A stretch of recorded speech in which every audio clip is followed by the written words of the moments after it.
Hello and welcome. Dan Siegler is the head of real estate at Google and joins me to talk about mobile. Dan, thanks and welcome to the show. Yeah, thanks for having me. More and more users are using mobile. Do you expect that to increase? Because it's going at a phenomenal rate now. It is. We do. We think it will increase. Even specific to the real estate space, we did a study last year analyzing query behavior and also surveying in-market home buyers. And we found 72% of home buyers now use a mobile device as part of their journey. Just in the last 2 years, we've seen home buying, home shopping related queries on mobile devices more than double. And when I say that, we're talking about a pretty big base to begin with. But we do think it will continue, and really fueled by now the emergence of voice search. Voice search is really the most quickly adopted technology by consumers since the smartphone. And it makes it so much easier to use mobile devices because it's so hard to type on them. And so as voice becomes more and more ubiquitous, right now we've got about 91 million people using voice actively. We think that will continue to fuel more and more mobile query behavior. Of course, with Google Home now too, that's sort of, is that considered mobile? It's not currently considered mobile. Very limited sort of advertising opportunities for now, but you're absolutely right to make that connection between voice now, starting on mobile devices and then coming to the home. Because we talk about searching for real estate agents, Google Home, you ask her to tell me about the local real estate agent, the best real estate agent. That potential is there, isn't it? It is, yeah, absolutely. Yeah. Not hard to imagine a world where voice is the main way you're interacting with the internet. I guess acting with everything because, voice activation in cars, it's just becoming more and more that we're just looking for devices. So the mobile sphere is more than just mobile phones and iPads, isn't it? I mean, mobile is just getting away from the desk. It is, sure. I think different folks define mobile different ways. I mean, at Google, on the advertising side, we think of mobile as smartphones specifically. We even break out tablets separately for now. We actually have started grouping desktop and tablet together and then looking at mobile separately. So when you talk about mobile, you're only talking there about phones? About smartphones. About smartphones. Yeah. That's phenomenal. Is that the biggest growth sector in mobile? Or, I mean, we're looking at, is the phone taking over from the pad? It has long since taken over from desktop and the iPad. We are years beyond the point where we used to call the mobile moment, which is when query volume on mobile exceeded that of the other two types of devices combined. Your mobile device is what you have on you all the time, really, and desktop and tablets tend to be more stationary devices, using them in home. So, we're talking here about real estate, of course, and real estate agents, but I'm just curious to know if there is one industry that's taking up mobile more than any other. It's becoming ubiquitous, and even some of the industries that you might have thought a few years ago would never be disrupted by mobile absolutely have been. I mean, who would have thought a few years ago, outside of real estate, that 50% of people would be banking through their mobile devices now. Right now we're seeing 60% of job searches being conducted through mobile devices, things that you just wouldn't have thought of now. It is really becoming a mobile-first world. Yeah. Do you think the real estate industry, real estate agents and brokers understand the importance of mobile or being seen on mobile, not just the internet? Well, I think the real estate industry is waking up to that. I think collectively could probably stand to act with a little bit more urgency. I think there's a risk of only looking at competition within your space, looking at what other real estate companies and brands are doing. But I think you have to understand through the lens and perspective of the consumer, every time they have a fantastic, super assistive and helpful experience through a mobile device, regardless of the industry, they see what's possible with that technology, and they come to expect that every time. And so real estate companies, with regard to consumer expectations, you're competing with the Ubers of the world, the Airbnbs of the world, the Amazons of the world, those that are at the vanguard of providing these amazing and helpful mobile experiences. What do you see, what does Google see as the future real estate agent? I mean, how will they be working with mobile and with voice technology? So I think there's more technology coming that will make mobile even more helpful and more ubiquitous. What we're thinking about now at Google, two areas that we would call visual in and visual out. And vision in general, we think, is sort of the next phase of search to begin with. If you think about search starting with text inputs and outputs and typing, now we're talking about voice and how much easier that gets.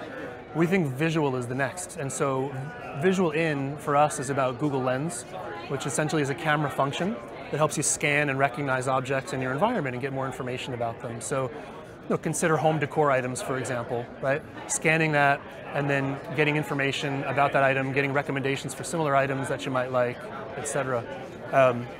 Google Lens right now I can identify over 1 billion items, and that's only going to grow exponentially. The other piece of that, what we call visual out, also really exciting. That's essentially augmented reality, or AR. And AR, we really think, is just about to sort of enter the mainstream. It's available on millions of devices now, but will really hit the mainstream. And so we still today probably associate AR with entertainment and those types of experiences, but ultimately the killer apps in AR will probably be ones that make life just a little bit easier. Some early examples we're seeing outside of the real estate space, the cosmetics company L'Oreal, familiar with them? So they acquired a company now that lets people virtually try on makeup to see how it would look before, not only before purchasing it, but they don't even have to really try it on, put it on their face and wash it off. They can just see.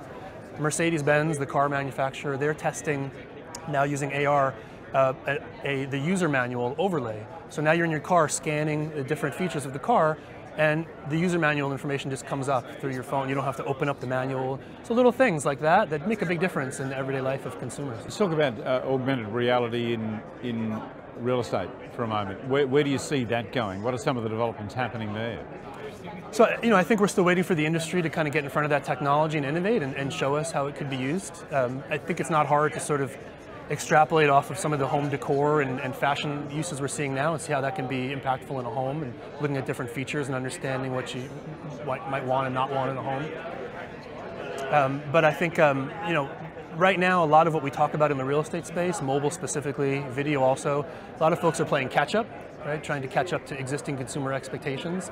AR is really a great chance now to get in front of that, right? Because it hasn't gone mainstream yet. So testing those tools and features and figuring out, as you're saying, what will be those killer apps that we can provide so that we can get in front of consumer expectations and set the bar for others to catch up.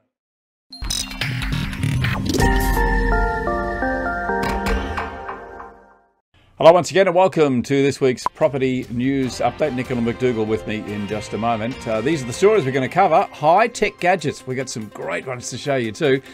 Building inspections as auction. Building inspectors as auction heroes. They're going to abseil down the side of a building, would you believe? When the mother-in-law moves in. Oh, dread. Disaster. Churches for sale, and what not to do when you're taking real estate photos. Back in a moment. Just going to pay a few bills. The real estate business is tough, and rising costs are making it harder to thrive. Did you know you can save up to 70% on your staff costs by outsourcing the low-value, repeatable tasks, so your team can focus on growing your business? Beepo is an outsourcing provider focused on the real estate industry. With an English-speaking, tertiary qualified and fully trained team in the Philippines, Beepo will give your business the boost it needs to start growing and returning value to you. We can look after all of your low-value, repetitive administration work from our fully secure office.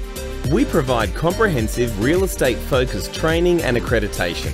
The Beepo team is supervised by on-site management with finance industry standard security features. For more information, visit beepo.com.au.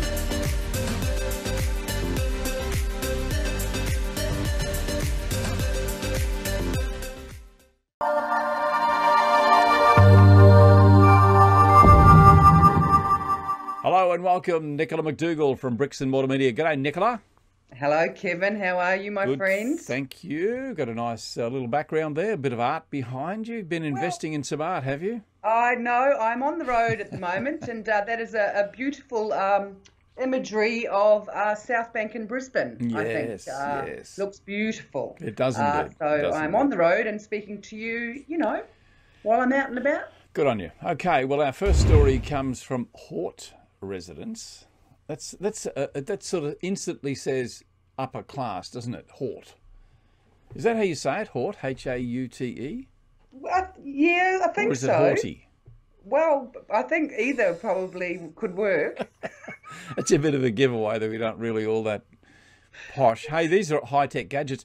Got some great ones to show you too. We might get you to bring up a couple of the images out of this story as well, and there's a link below to take you down. But a touch screen coffee table. Let's have a look at this one. How good's that? Exactly.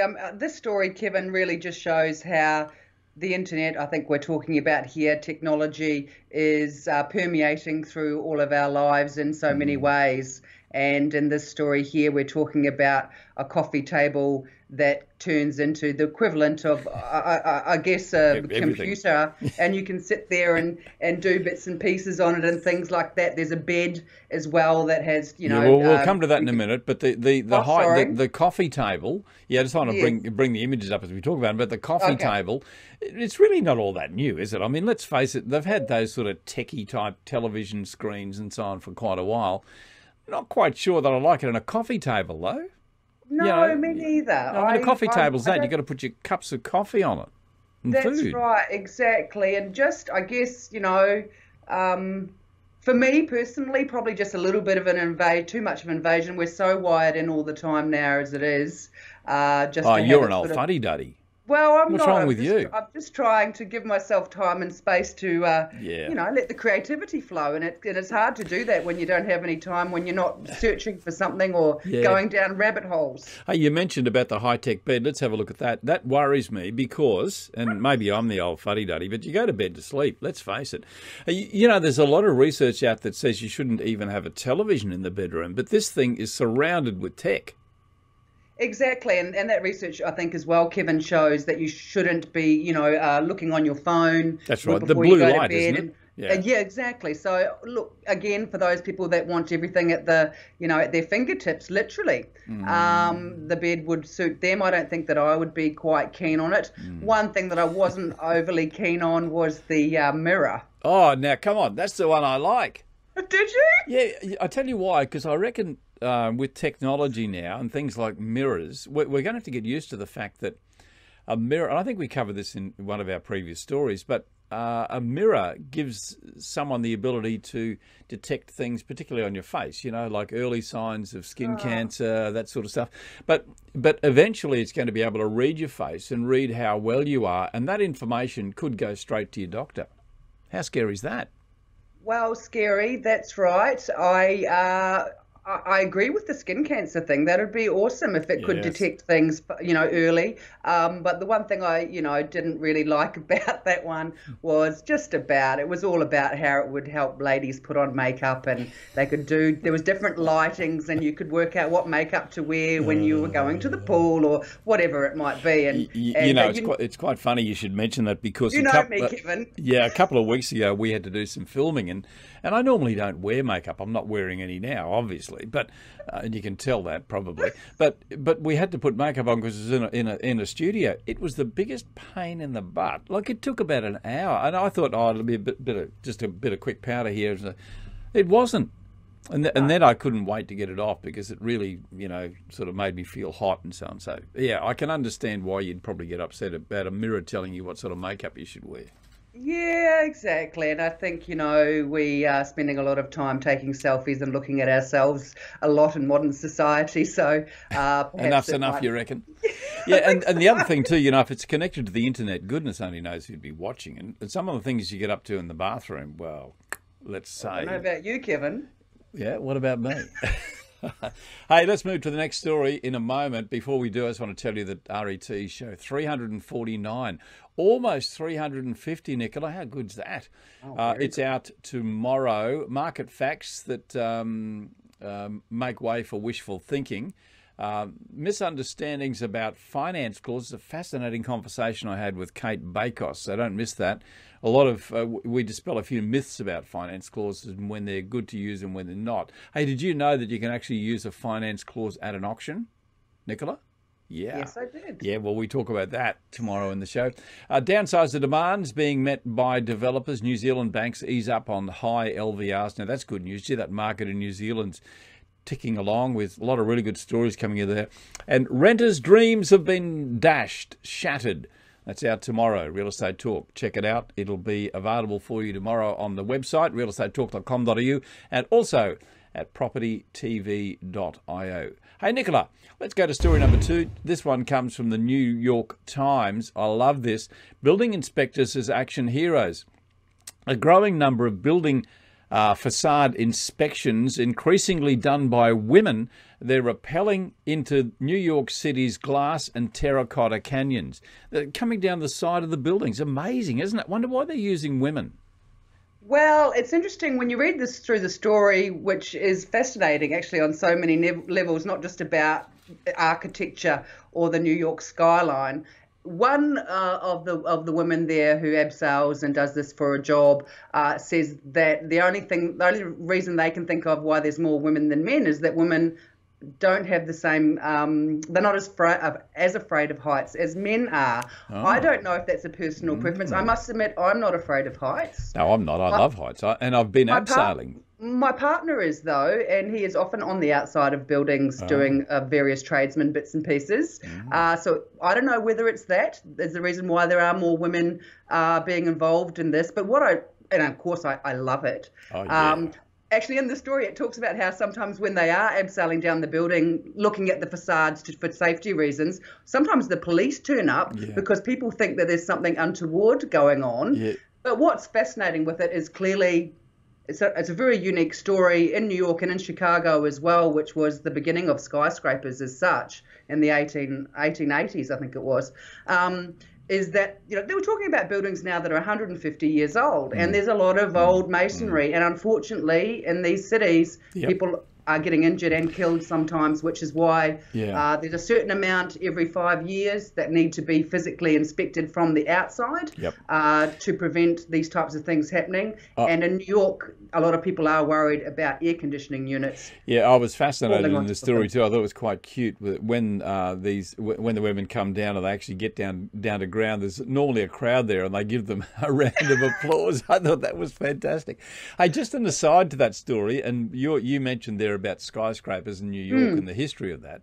I think we covered it in a previous show where the elevator itself was a creation out of New York because of high-rise, and some of the early advertising, it was just amazing how, I think the guy who invented it called it, I don't know what he called it, but it was something, it wasn't the elevator, it was something like, a ride to get a better view or something. But quite fascinating when you go through and look at the history of some of those things. Yeah. Exactly, Kevin. You and I are very similar, because I actually did some research about the elevator before the show, because that was fascinating, because the skyrise couldn't happen without the elevator. And the elevator or the lift was in existence mainly in sort of industrial use and things like that before, but it wasn't until that was invented to use in the ability to use it in more residential buildings. I think it was originally designed to carry goods, wool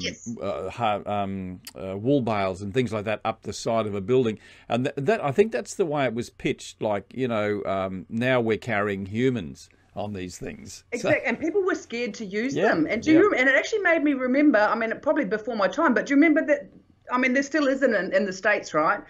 People that their job was to take people up and down in the elevator. But up until about the 1900s or just a bit after, a lot of people were actually too scared to go in the elevators.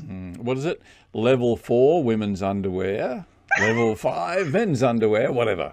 That's what they used to do in the lift, didn't they? They'd sort of announce what floor you're on and what was in the floor. Yeah, very cute. Hey, let's keep moving. Story number 3 comes to us from The Guardian.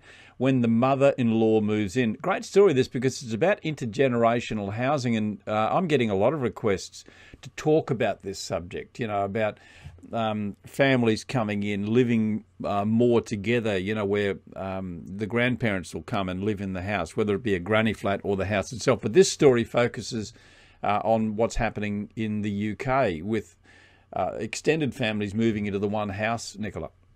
Yeah, and what was interesting about this story was that it is one house. Obviously, the concept of granny flats is not new and has been very, a groundswell of granny flats being built here in the last decade in particular. Yeah. But it's not a separate dwelling. It's actually within the home, and they actually have their own levels.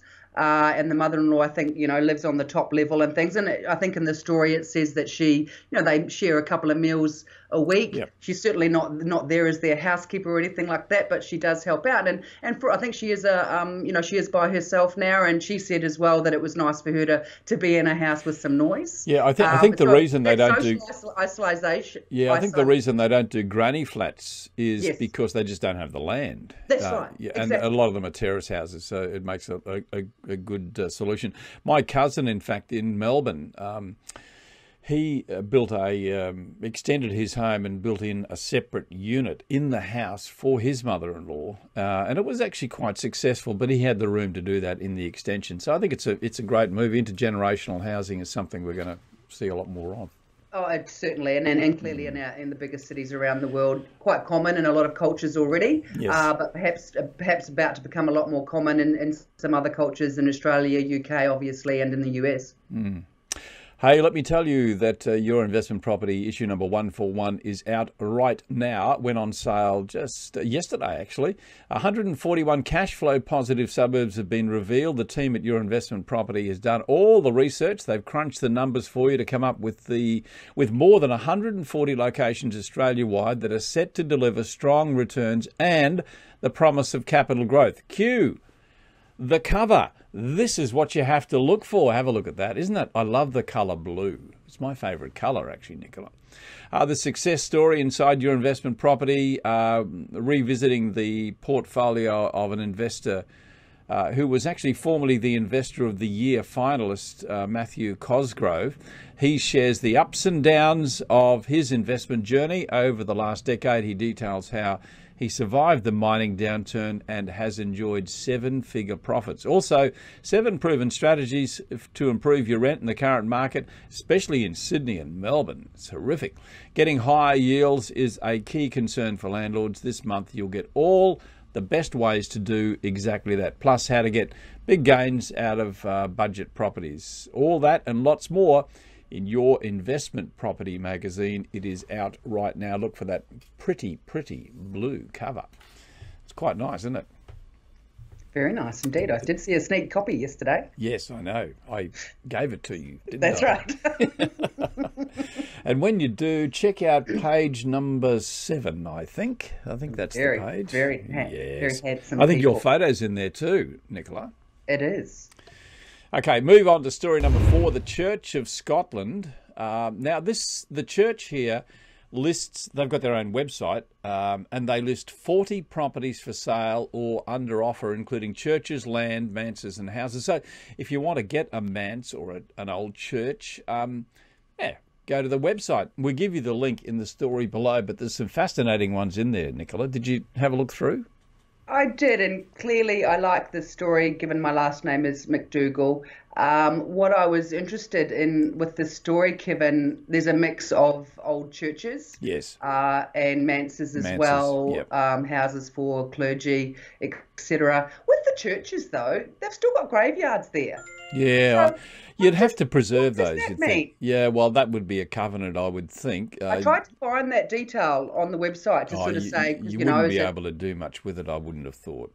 Well, I was just looking at that, but one caught my eye in particular, which was in Perthshire, and my family history can be traced back to that location to 1770. Well, 1770. That's yeah. I had my great 6-time grandfather. His name was Hugh McDougall, and he was born there in 1770. Oh, really? Yes. Why don't you buy the church? But it's quite that one there, which I loved. It's an old manse, £365,000. So that's clearly not happening for me. But right by a lock, it was absolutely beautiful.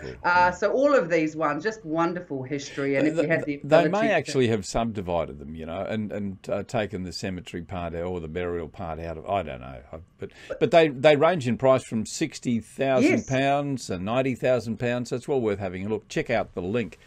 Hey, Nicola, I want to go to the last story because this is a classic. I'm going to bring some photographs up now. I found this website. I just actually Googled and I said, show me some shocking real estate photos. Well, up it came.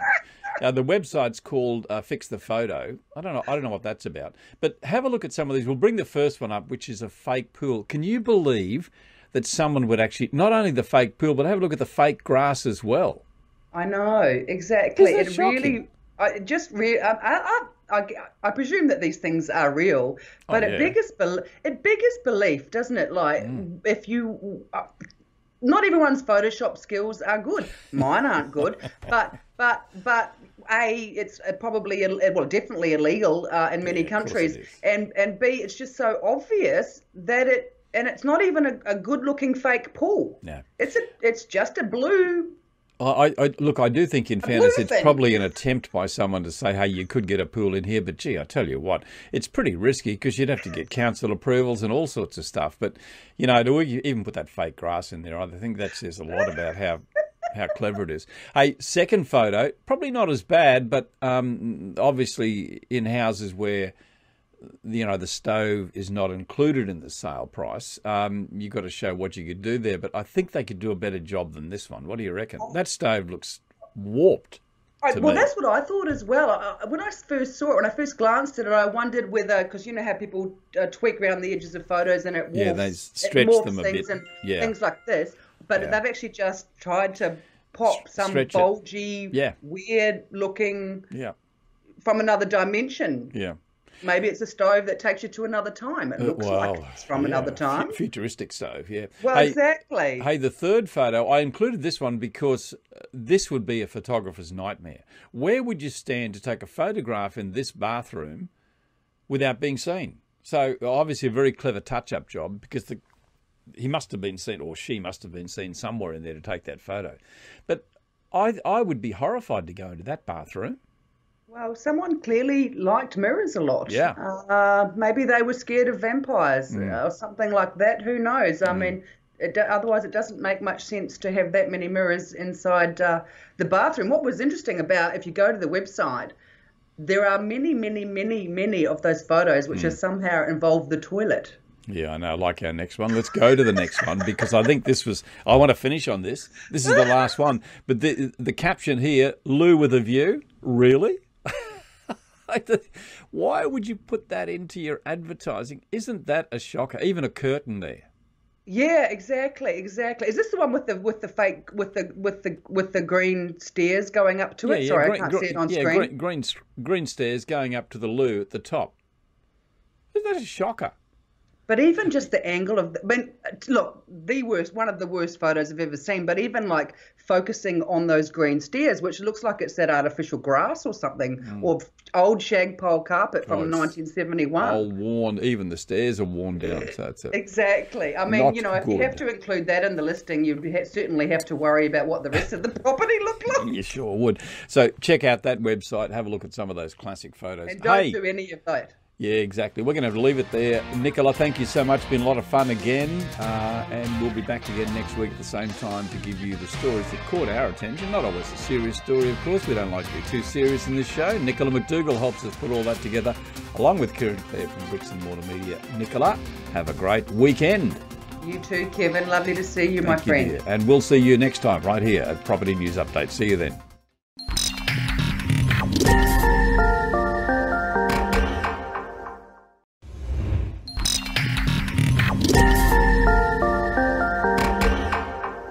Hello and welcome to this week's show. Well, as a result of last year's CoreLogic Perceptions of Real Estate Agents survey, it showed us that there is no substitute for people and sales skills. We already knew that. Artificial intelligence and bots are great, and they should be harnessed into a business, but I'd encourage you never ever to ignore the importance of personal one-on-one communication. Now, having said that, a little bit of smart tech can go such a long way. We know that that's a fact.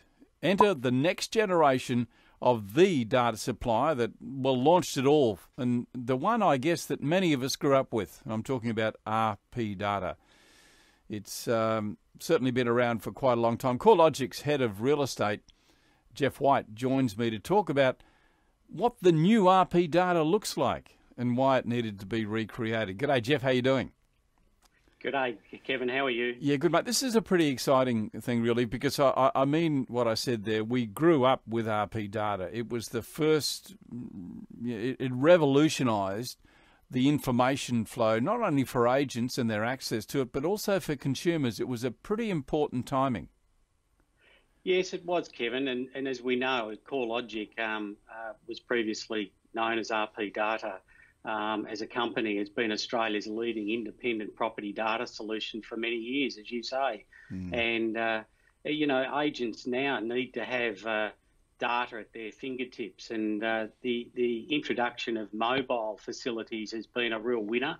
And we've found that over the years, more and more agents are accessing this data via mobile. But this next generation product, which we've just launched, is a desktop solution, which brings it more in line with our mobile app and makes it seamless for agents to move from one to the other. So it was overdue, and we're very excited with what it can do and how it can assist agents in their day-to-day work. Yeah, well, RP Data didn't really ever go away. It had a couple of changes of name that I can recall. That's right. What's behind its re-emergence, and what's it going to look like now, Jeff? Yes, Kevin, look, over the last couple of years, we've constantly looked at research and feedback from our customers and our clients. And, with, 6,500 agencies or thereabouts using our product around the country, we get a lot of feedback as to what they want. And this was an opportunity for us to actually hone in on what the customer wanted. And the customers were comparing our desktop version to the mobile version and saying, gee, the mobile's really easy to use, and we love the use of it, and we'd love it if the desktop looked a bit more like the mobile. So over time, we've heard, we've listened, and now we've acted. So this product now, being on a desktop, it will resemble what they've used on mobile devices, and it enables them to get all of that information a lot easier, a lot quicker, and it's a lot cleaner on the desktop screen. So that's sort of the background to why we've done it there, Kevin. And with technology and apps and those sorts of things nowadays, the cleaner the look, the better. Years ago, you'd put as much information on a page and, you'd hope people would find their way around. Nowadays, it's got to be clean and simple, and that's what this new next generation RP Data product is all about. Yeah, well, you talked there about mobile, and that's probably brought about, so many changes in the way we consume information now. There's I call them a new breed of agent, and I've probably been talking about that for too long because there's no such thing. I think it evolves, and we develop new skills, whether we're old or young. But can you tell me, give me a bit of an insight, because I know you really looked at this very carefully as a result of that survey that I mentioned at the start of the interview. What are agents telling you that they really wanted in this product, apart from it just being updated, to look like the mobile app? Yeah, look, so the information that we had on our previous version, or the older version on screen, had it all there. It's a terrific product. It stood the test of time. It's the leading product in the country. But what agents were wanting was simply to go and run a CMA, a current market assessment report, or a valuation estimate, or a property report, or a rental estimate. All of these information and reports, and also a quick search of a property. So, and they didn't really want to drill down. It was based on the number of clicks that they had to do their job, and we've minimised that to a large degree. And you can find what you want, get in and do it, and get out quicker than you could before. And that's what it was all about. The fresh look enables that. It retains your existing search history, recent search history. So if you've gone into look on a property on your mobile, and you exit out of there, when next time you go into your desktop version, it'll remember that last search. So you don't have to go looking or typing it up again if you want to run a report off your desktop. Things like that. There's and of course, in Victoria, we have the statement of information, which is required by law in Victoria. So that's also built into the new product as well, and it's a lot easier to do. So it was all about getting in there, doing what they have to do, run all of the reports that they want to run, and also then move on, because time is very valuable, as we know. Yeah, well, of course, RP Data in the early days, and now more CoreLogic, have been very heavily relied on as a reliable data source for where the market's headed. even, you know, banks using it for valuations. Are there any smart tools built in this to help agents get a better understanding about property values, Jeff? Oh, look, I think it's about finding things, because I think what we found with the version that's been out for so long is that often an estate agent time poor, and sometimes their attention to detail, they don't like digging in for looking for things. They were missing some of the important reports, and if they want to look up an automated valuation on the new platform, which is a bank grade valuation. They can actually do that virtually at the press of a button, or at least on the main screen. So when they first log in, the screen's very clean, put in the address, and all the vital information that they want and need there and then is there on the home screen of that property. So it's very, very simple. So it's all about getting in there, getting the information that was previously on our older site, now a little bit more easier for them to find and use. And they'll get more value out of it, and they'll come back to using it more to enable them to assist them with their business. Yeah, well, that's the value, isn't it, of listening to your consumers, or understanding what it is they need, and certainly growing up with them. Can I ask you, this new rollout of RP data, is it going to be available to consumers as well as agents? No, this is for existing subscribers. So it's a product that you need to subscribe for. But if you're a current subscriber to the existing product, moving across and transitioning onto the new platform, what doesn't cost you anything. It's just a simple click up the top and you're into the new one. So if you're a bit unfamiliar, or you want to go back to the old one, you can do that. So we haven't cut off the old version and forcing everyone onto the new one. Because the phone would ring, I'm sure, if that was the case. So they can transition across and start to get used to that new desktop version. So no cost to existing subscribers other than what they're already paying there, Kevin. Yeah. It's interesting to hear you say that it's made available to agents or subscribers. I guess it'd be fair to say with the internet, when it first came in, agents lost a lot of control over information. And while there's nothing wrong with that, it is important that information is understood and I guess properly analysed. Is this a step in the direction, do you think, of giving agents a little bit more power back, or the ability to have some information that they can then display and discuss with consumers? Yeah, that's right, Kevin. There are certain reports that can be run from our platform that aren't readily available anywhere else. So an estate agent can actually run a report if they're intending on having an appraisal meeting with a vendor. They can present the reports to assist them through the process if they're listing the property or whatever it may be, even selling. So we're there to assist the estate agent to provide information to the consumer and make sure that the estate agent is still very relevant in the transaction. And we believe that's very, very important. There is a lot of information that consumers can get by simply Googling an address, and certain information will come up. And property portals nowadays do have a lot of information about properties that consumers can get. But there are certain reports, and particularly the valuation reports that are run through our platform, that are significantly more than what you can get via the general Google search. So it is very, very important that agents, utilise those products to ensure that they have the best advantage with the clients that they're dealing with at the time. Gee, it's interesting to reflect back. I'm going to give something away here too, but in the late 80s, early 90s... I remember those days. Oh, goodness gracious me. Getting some information was difficult. We had to ring council to do council searches. Yep. You remember those days. And getting the real property description. And then along came RP data, and it was like a revelation. It was just amazing how quickly we were able to get the information. But also, Jeff, how far it's taken us in terms of being a professional organisation, opening up this information and having a lot more information available. So it certainly is a step in the right direction, I believe.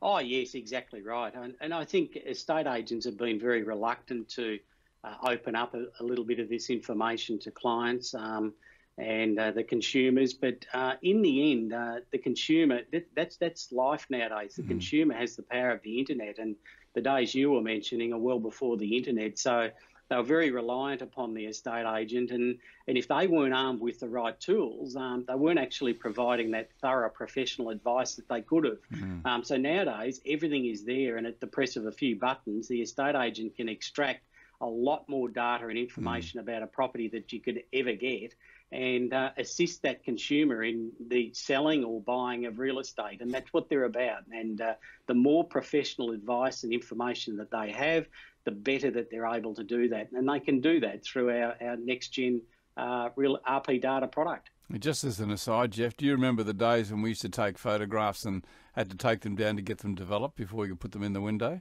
I remember, Kevin, when they used to, before photos, we used to have sketches done, and the sketches appeared in the papers before photographs. So, yeah, I'm showing my age, but anyway, I've moved with the times. Mate, you might also remember carbon paper too. Do you remember that? Oh, yeah, no, hang on. Yeah. Getting a bit... Yeah, look, I've got to say, you know, I don't relish those days because it was really very hard work, and you know, full marks to you, Jeff, and great to see RP Data back with us. It feels like old home week. I absolutely love it. So congratulations to you and the team there at CoreLogic. Yeah, Jeff White. Yeah, the team's done a great job with this product, and RP Data is a product of CoreLogic, and we're constantly refining, and this product will constantly be refined as we get more research and obviously feedback from our customer base. So onwards and upwards there, Kevin, and thanks for the opportunity to have a talk about it. Oh, pleasure, my pleasure, mate. Good on you. Jeff White, of course, joins us from CoreLogic every Monday and every Friday when we have an in-depth look at what's happening with auction activity, and we look forward to doing it again this week. Jeff, thanks for your time. Thanks, Kevin. All the very best.